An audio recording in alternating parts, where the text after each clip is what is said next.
Well, today I wanted to revisit our climbing and trailing garden and talk about some of the annual vines that we have planted here. Now, when I say annual vines, many of these are not true annuals in the sense that they would complete their life cycle and die in 1 year. However, in Oklahoma they are annuals because they're not winter hardy. Now, the first vine I wanted to show you is the blue sky vine, sometimes called the blue trumpet vine. This is a very beautiful vine. You can see here that it has grown quite a lot. Here in the summer it has large, shiny green leaves, and if you look at the leaves, you can notice that it really hasn't been bothered too much by insect damage. We'll see a few nibbles here and there, but overall this vine is pretty much pest-free right now. Now, the way this vine gets its name is from its beautiful blue flowers, and down here you can see a couple of them. We have a large sky blue trumpet-shaped flower, and blue is sometimes hard to find this time of year, but this vine is very beautiful and it blooms quite profusely later on in the summer. Now, this vine is a Thunbergia. It's related to the black-eyed Susan vine that you've probably seen growing in pots before and in hanging baskets, and it is very sensitive to frost. So once our first frost comes, the show will be over for that vine. However, it grows so much that it's well worth planting for the summer months. Well, our next vine here is really more of a kind of a twining shrub, and this is a glory bower, also called a bleeding heart vine. Now, not to confuse this with a bleeding heart that we see in the spring, this is a bleeding heart vine. It's actually a clerodendron, and it also climbs by twining. You'll recall we went over earlier on Oklahoma Gardening how vines climb. They have several different methods. Some of them twine like this, where they would just grow and then wind around any kind of support that you have, and that's how this vine grows. Now, this plant is native to a more tropical area, so it won't overwinter here for us. However, it does make a good potted plant as well. Now, this plant can actually reach up to 30 feet in height in its own environment. However, it can be kept short if you pinch the little stems out here at the top. You can see the growing tips. You can pinch these out and keep it short.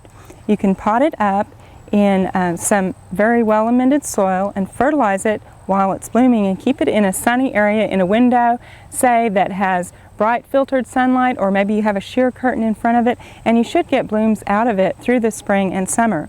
Now, it will go kind of dormant during the winter and quit blooming, and you should cut back on the feeding and the watering of this plant during the winter. But as we have it out here in the summertime, it can grow quite well, and it has a nice dark green foliage that makes it a nice addition to the climbing and trailing garden. Now, next is one of my favorite vines out here, and this is called the Acerina, or climbing snapdragon. You might have seen it listed as chickabiddy too. This has been grown from seed, and one of my favorite things about this is it's a very kind of fine vine. It has foliage that looks very much like a dainty English ivy. You can see the leaves here. You can see it has a nice blue snapdragon type flower on it, and it will pretty much bloom from the midsummer through our first frost. The other nice thing about this vine that I like is that because it's got smaller foliage, it's not quite as hefty of a vine as many of the vines we have planted here. So it can be trained in a smaller area. You can train this in a pot and even let it vine up a string. And again, this is basically climbing by vining. So as it grows, it twines around any kind of support that it can find. Well, we've showed you earlier our firecracker vine that is starting to go up the tower. Well, it's actually reached the top of the tower now. And you can see that it has definitely reached the top. This is our Mina lobata, and it is also a vine that climbs by twining. And that's why we had to put the supports on the tower with the wire. Now, we've got another vine that's also growing here, and that's our passion flower. And the passion flower, again, climbs by tendrils. So it actually has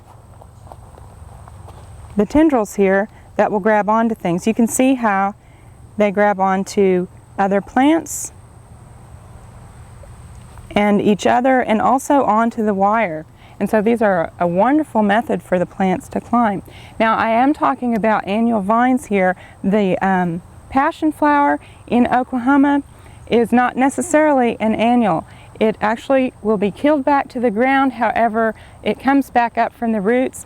So take that into consideration if you're planting a passion flower in your yard, because it can almost get invasive after a while. You can notice it coming up in other places. So if you want something that's a well-behaved vine, you might not want to plant the passion flower. Well, as we're talking about vines in our climbing and trailing garden, I also wanted to show you a trailing plant that's doing quite well, and that's down here. Now this one doesn't climb, but it does trail very nicely, and this is Nolana. Now Nolana has a beautiful blue flower, kind of purpley blue, and then it also has, as you can see here, nice violet lines that are in the flower. Now this plant is very heat and drought tolerant, and we've got it planted here in the climbing and trailing garden, and it's doing well, but we'd also got it planted in a spot that's not necessarily as optimal. It's over by our garden gate, and it's a little hotter over there and a little drier, and it's doing quite well there too. Now this plant will spread about 18 inches wide, and it looks very nice as it kind of intertwines with our Lysomachia Outback Sunset here. So you've got a nice color combination going on. So you might think about Nolana as a drought and heat resistant plant for an annual ground cover in your garden. Well, here we've got again the Acerina, and it's intermingling with our bougainvillea. And remember, the bougainvillea is a vine that actually is more like a shrub with spines that catch on things, and that is how it climbs. It catches on other plants and also on supports. Now the last vine that I wanted to show you is another semi-tropical vine native to Australia, and it again has a twining habit to it, and it has beautiful green leaves. The vine is actually called Pandaria jasminoides swaggy white, and you can see that it's actually a compound leaf. There's 5 to 7 leaflets on each of these, and they're also a dark green and very shiny. While these leaves are not large, they have the leaflets on them, so this again makes kind of a more lacy effect vine-wise. You can also tell it's a very rampant grower, but the other nice thing about this vine is it has beautiful white flowers on it, and that's where it gets its cultivar name. You can see up here the swaggy white. They're kind of bell type flowers that you can see growing, and this is a nice addition to the garden. These are just a few of the annual vines that we have growing in our climbing and trailing garden, and you can see that even though they're annuals, you get quite a lot of show out of them for the summer months. They also withstand the heat and the humidity of Oklahoma very well. We hope you enjoyed this video. It's part of our OK Gardening Classics YouTube channel. You can also find more recent videos on our Oklahoma Gardening YouTube channel. And join us on social media for great gardening tips, photos, and discussion.